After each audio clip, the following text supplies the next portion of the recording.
زموږ مشرو کې به تاسو سره پوره فعالیتي د راتلونکي د جلسې باره کې بیان کړي. صرف دونه پورې وایم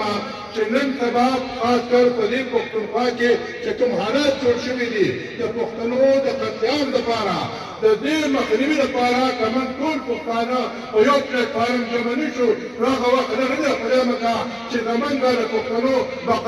بقا چې کوم ده دا مشکله شي. د دې مقصد دپاره د دې عظیم مقصد دپاره موږ له پکار دی چې موږ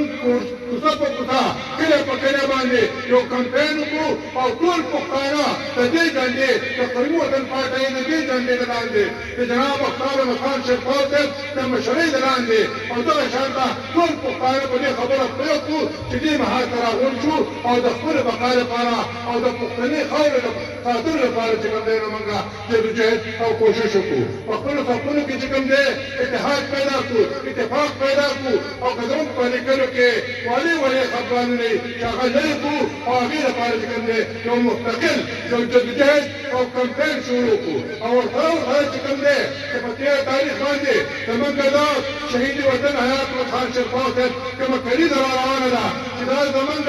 تقریبا دا 800 کلیزه ده چې دا دغه شرطه مسلسل را روانه ده. دې لپاره موږ مکمل تیاری وکړو او پوره چې کوم دی ډېر وخت رانه مشرناس